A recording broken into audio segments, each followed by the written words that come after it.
Practicing active bystander skills. Sometimes you might see or hear hate speech, harassment, or bullying, whether it's online, at school, at work, or just out in public.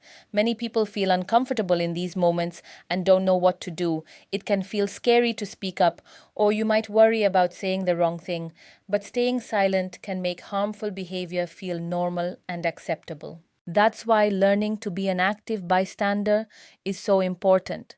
An active bystander is someone who doesn't just watch, they choose to do something to help.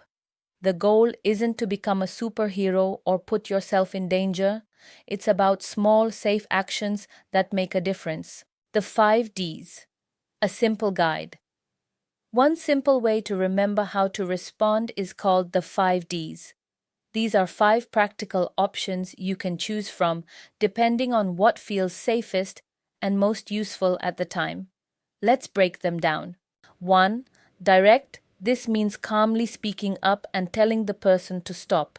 It doesn't have to be aggressive, just clear and respectful. For example, you might say, "Hey, that comment isn't okay. Please don't say that." A direct approach works best when you feel safe and when you know it won't make the situation worse. 2. Distract. If you don't feel safe confronting the person directly, you can distract them instead. This means changing the subject or interrupting what's happening so the focus shifts away from the harmful behavior. For example, you might ask the person a random question, start a new conversation, or drop something on purpose to break the tension. It sounds simple, but it really can diffuse a situation quickly. 3. Delegate. You don't have to handle this alone. Delegate means getting help from someone with more authority or power to handle the situation. This could be a teacher, manager, security staff, or an online moderator. You can say something like, "Hey, I think there's a problem here. Can you help?" Sometimes a little backup is all you need. Thus 4. Delay. If you can't step in safely at the moment, that's okay. You can still help afterwards. Delay means checking in with the person who was affected. A simple caring message can mean a lot. For example, you might say, "Hey, I saw what happened back there. Are you okay? Do you want to talk about it?" This reminds the person they're not alone and helps them feel supported. 5. Document. Sometimes it's helpful to have proof of what happened. Document means you quietly record, take notes, or save screenshots, but always think about safety and privacy first.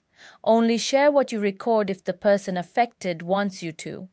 Documentation can help if they decide to report the incident later. Every situation is different. Not every option will work every time. It's up to you to read the situation and think about your safety first. Sometimes you might combine 2 or 3 of the 5 Ds. For example, you might distract yourself in the moment and then check in later. The point is, doing something is better than doing nothing. Even small actions can help someone feel safer and more supported. When you practice being an active bystander, you help create spaces at school, at work, online, or in your neighborhood where hate and harassment are less likely to grow. Your actions remind others that harmful words and behaviors are not okay, and that there are people who care enough to stand up and do something. Remember, you don't have to be loud or dramatic. Sometimes a calm word, a small distraction, or a quiet check-in afterwards makes all the difference. Together, these small moments build stronger, kinder communities where everyone, including refugees, can feel safer, respected, and welcome.